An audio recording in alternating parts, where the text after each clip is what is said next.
Welcome to the Danny Clinkscale Reasonably Irreverent podcast. Insightful and witty commentary, probing interviews, and detours from the beaten path.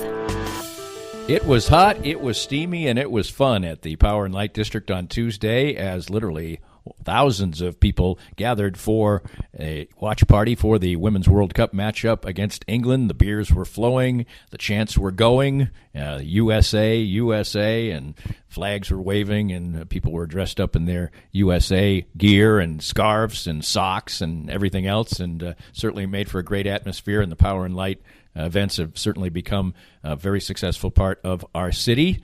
This mini-pod focuses on the game and the atmosphere, and it comes your way next. Before you spend your time and money going after an MBA, ask yourself why. Is it so you can tell people you got your MBA? So you can add a line to your CV? So you can call it a CV instead of a resume? Truth is, any MBA will do that.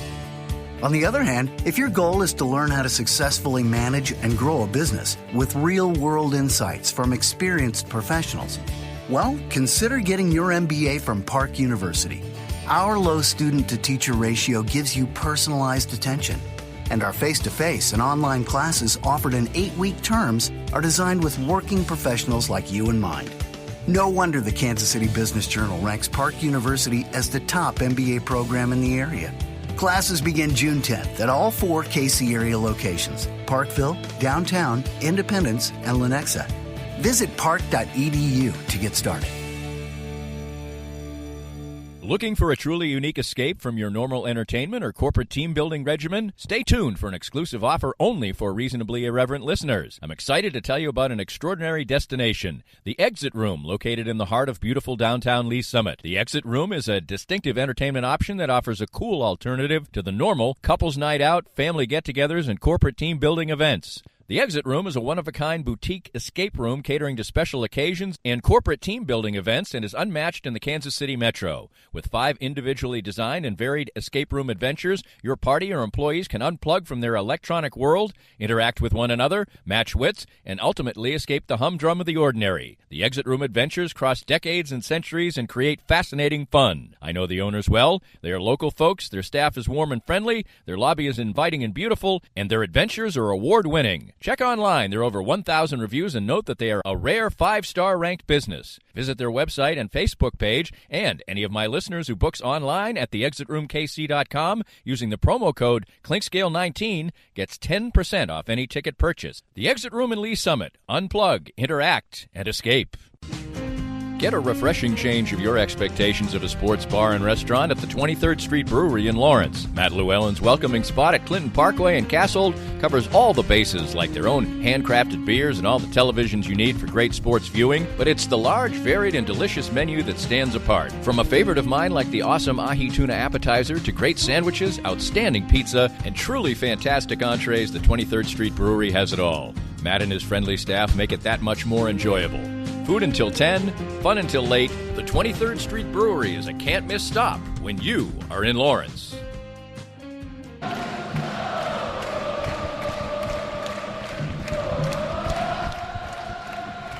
That's some of the sounds of the exciting atmosphere at the Power and Light District yesterday as a huge crowd enjoyed the U.S. Women's World Cup semifinal victory 2-1 over England in a pretty much scintillating game that had twists and turns and controversy and just about everything else.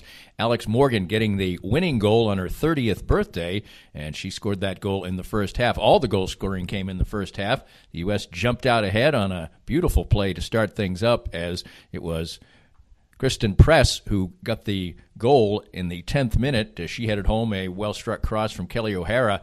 The play was really made possible by Rose Lavelle, who dummied the ball, let it go by her to O'Hara, and set the play up.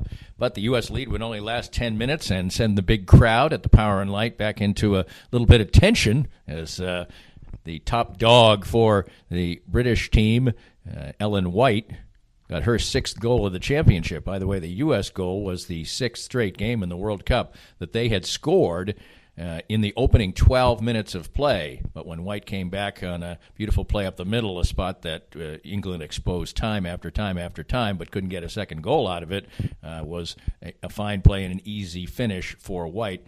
Stayed 1-1 until about the 35th minute of play, when it was Alex Morgan scoring a beautiful goal off the header and getting it by the keeper just over the outstretched hands of the England keeper, and that made it 2-1.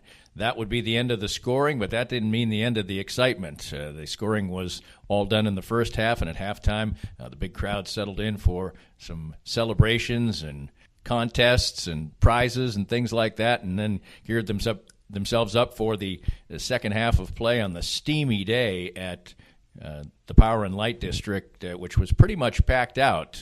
Not maybe as packed as it has been for some other events like the Royals watch party or the men's national team a few years back, but certainly a tremendous crowd. In fact, it was a bigger crowd than I anticipated on a weekday afternoon, but heading toward the holiday, the people came out in droves, dressed up in their United States gear, and they certainly were in full voice and having a great time as the second half was about to ensue, and the U.S. trying to win back-to-back championships, which has only been done by one other country in the history of the Women's World Cup.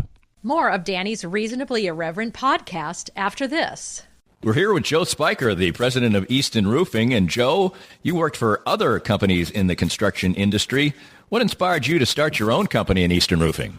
Well, you know, Danny, when you are working for somebody else, you oftentimes don't get to see the project through from beginning to end, and you don't get the final control over the customer experience. And I wanted to build a place where people can come and get work done on their house and not have to worry about being treated the wrong way, and get a good customer service experience start to finish. The company slogan is "Where Integrity Matters." Why is that so particularly important to you? Well, for us, what that means is treating each other with respect at work, treating our clients with respect, and making the right choice, especially when no one's looking. So when you're presented all the time as a contractor with choices that have to be made, are you going to make more money on this if you cut a corner? And we just wanted to make a place and a slogan that said to our people and to whoever is our customer, we're not going to do that. We're going to make the right choice regardless of profit. Easton Roofing, where integrity matters.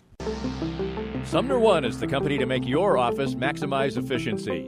Their family of companies make up one of the largest independent dealers of office technology in the Midwest. They are proud to bring the best service and technology to top companies across the region. Sumner One can help your organization run more smoothly than ever.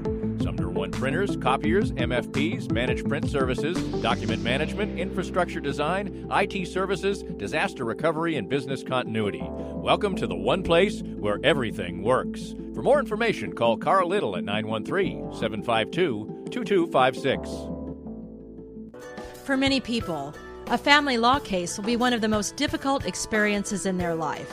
The law firm of Kenneth McRae will help you through it. Personal and effective help from Ken in concert with you will develop a unique strategy for your unique case. As Ken always says, divorce can be civil law, not civil war. Licensed in Kansas? Visit McRaeLawOffice.com or call 913-972-4765. I was duped, and I recommend you be next. For better or worse, the ultra-realistic impression of me sits now in my wife's office to spook her on a daily basis. So what is Doob? D-O-O-B. It's the keepsake of a lifetime, a 3D-generated, incredibly lifelike figurine. 66 cameras take an image at exactly the same moment in any pose, and state-of-the-art 3D technology transforms that into exact replicas of you, anyone you know or love, a pet, whomever is close to your heart. Create lifetime memories with a Doob. Visit their Facebook page at Doob 3D Kansas City, or better yet, see their incredible creations. Visit their location down on the plaza in the heart of it at 231 West 47th Street in KC Mo. Doob, be next. So the second half came, and it was certainly an exciting one. for a half that included no scoring. England tied the goal on a goal by Ellen White, but that was ruled offside in an extremely tight offside call that went to VAR, and frankly, it didn't appear to be any clear and conclusive evidence to me that the player was offside, but that goal was taken away, and the U.S. still survived in that about the 70th minute of play to have the 2-1 lead. But just a few minutes later, it seemed like perhaps retribution was England's, as also on a video review, a light touch on Ellen White, but at first, which looked like a complete dive, but then when you watch the VAR, you realize that White indeed was touched, and she went to the turf, and they called that a penalty. This match also included a referee, and I'm sorry I don't know her name. I should have looked it up. But anyway, she looked like a villainess in a James Bond movie or something like that when she was scolding the players and giving the VAR rulings. It sort of added to the entertainment value on the big screen at the Power and Light.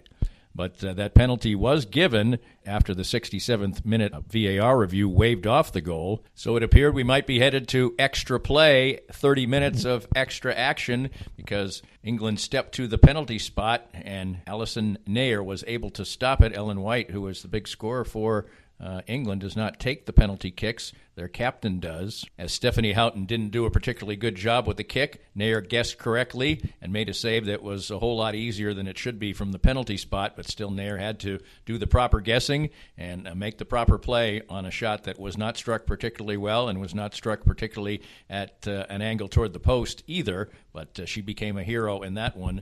U.S. would get the victory to advance to Sunday's championship match, which is also in Lyon, France, where the game on Tuesday took place.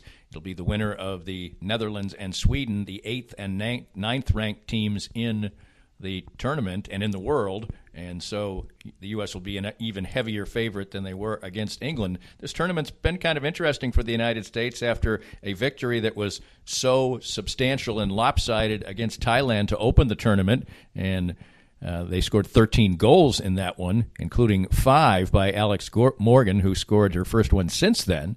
The U.S. has been in tight games.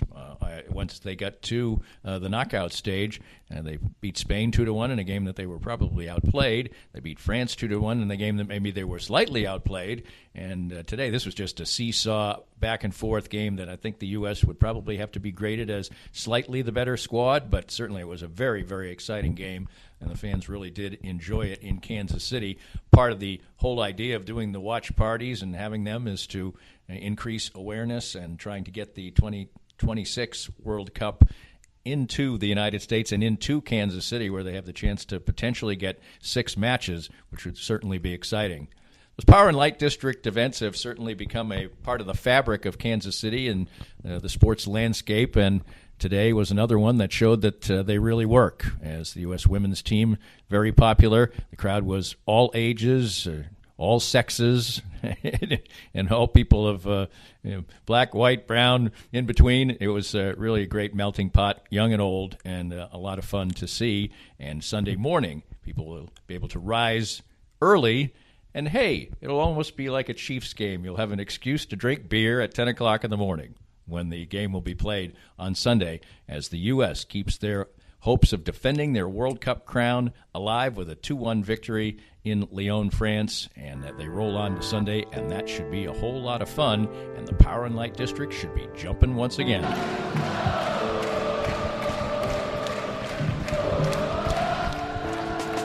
We hope you enjoyed the latest Danny Klingscale Reasonably Irreverent podcast. Come back soon for something fresh and new. This podcast was made possible by our great sponsors like Doob, an ultra-realistic 3D created figurine depicting you, a loved one, or a special event. Visit them on the Country Club Plaza.